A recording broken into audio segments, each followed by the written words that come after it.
أعوذ بالله من الشيطان الرجيم. بسم الله الرحمن الرحيم. ألف لام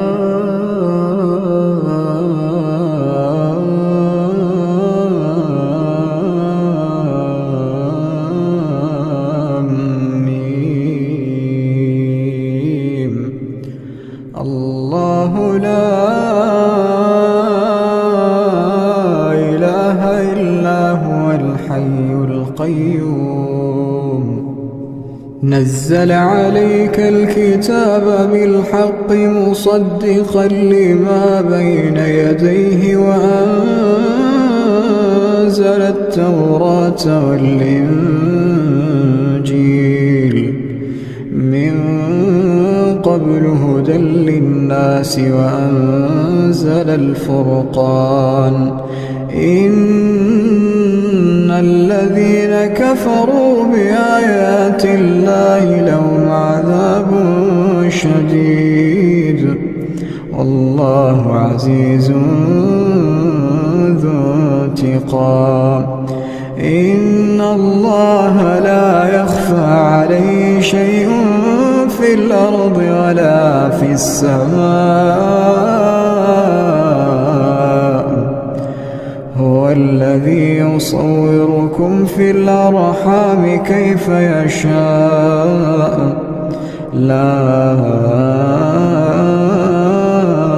إله إلا هو العزيز الحكيم. هو الذي أنزل عليك الكتاب منه آيات محكمات هن أم الكتاب وأخر متشابهات. فأما الذين في قلوبهم زيغ فيتبعون ما تشابه منه ابتغاء الفتنة وابتغاء تأويله وما يعلم تأويله إلا الله.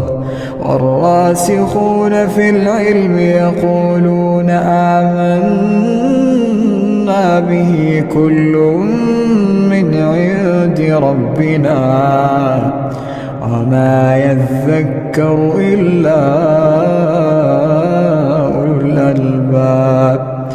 ربنا لا تزغ قلوبنا بعد إذ هديتنا وهب لنا من لدنك رحمة إنك أنت الوهاب.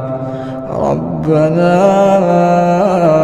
إنك جامع الناس ليوم لا ريب فيه إن الله لا يخلف الميعاد. إن الذين كفروا لن تغني عنهم أموالهم ولا أولادهم من الله شيئا وأولئك هم وقود النار. كدأب آل فرعون والذين من قبلهم كذبوا بآياتنا فأخذهم الله بذنوبهم والله شديد العقاب.